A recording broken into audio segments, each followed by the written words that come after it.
So ನಾವು ಲಿಂಗಾಯತರಾಗಿರೋದ್ರಿಂದ ಲಿಂಗಾಯತರ ಸಂಪ್ರದಾಯವಾಗಿ ನಾವು ವಿಧಿವಿಧಾನ ಮಾಡ್ತಾ ಇದ್ದೀವಿ. ನಾವು ಫಾರ್ಮ್ ಹೌಸಲ್ಲಿ ಮಾಡ್ತಾ ಇದ್ದೀವಿ. ಸುಮಾರು ಒಂದು 3:30-4 ಗಂಟೆ ಆಗುತ್ತೆ ಮಾಡೋ ಅಷ್ಟು ಅಂತ್ಯಕ್ರಿಯೆ. ಧನ್ಯವಾದಗಳು ಎಲ್ಲರೂ. ಸಂಪಾದನೆ ಮಾಡಿದ ನಾನು ಗೊತ್ತಿರಲಿಲ್ಲ. ಎಲ್ಲರೂ ಅವ್ನ ಪ್ರೀತಿ ಪಾತ್ರರಾಗಿದ್ದೀರಾ. ಎಲ್ಲರೂ ಬಂದು ಹಾರೈಸಿ ಅವ್ನ ಆತ್ಮಕ್ಕೆ ಶಾಂತಿ ಕೊಡಲಿ ಅಂತ ಕೇಳಿ ಅಷ್ಟೇ ನಾವು ಕೇಳ್ಕೊಳ್ಳೋದು.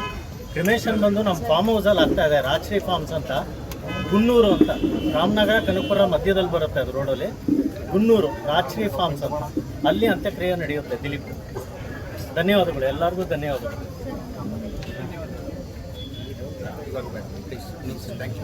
ಥ್ಯಾಂಕ್ ಯು ಎಲ್ಲರಿಗೂ. ನಾವು ಲಿಂಗಾಯತರಾಗಿರೋದ್ರಿಂದ ಲಿಂಗಾಯತರ ಸಂಪ್ರದಾಯವಾಗಿ ನಾವು ವಿಧಿವಿಧಾನ ಮಾಡ್ತಾ ಇದ್ದೀವಿ. ನಾವು ಫಾರ್ಮ್ ಹೌಸಲ್ಲಿ ಮಾಡ್ತಾ ಇದ್ದೀವಿ. ಸುಮಾರು ಒಂದು 3:30-4 ಗಂಟೆ ಆಗುತ್ತೆ ಮಾಡೋ ಅಷ್ಟು ಅಂತ್ಯಕ್ರಿಯೆ. ಧನ್ಯವಾದಗಳು ಎಲ್ಲರೂ. ಸಂಪಾದನೆ ಮಾಡಿದ ನಾನು ಗೊತ್ತಿರಲಿಲ್ಲ. ಎಲ್ಲರೂ ಅವ್ನ ಪ್ರೀತಿ ಪಾತ್ರರಾಗಿದ್ದೀರಾ. ಎಲ್ಲರೂ ಬಂದು ಹಾರೈಸಿ ಅವ್ನ ಆತ್ಮಕ್ಕೆ ಶಾಂತಿ ಕೊಡಲಿ ಅಂತ ಕೇಳಿ ಅಷ್ಟೇ ನಾವು ಕೇಳ್ಕೊಳ್ಳೋದು.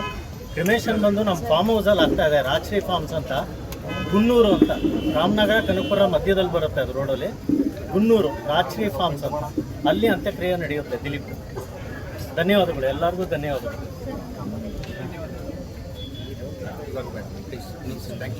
ಥ್ಯಾಂಕ್ ಯು ಎಲ್ಲರಿಗೂ.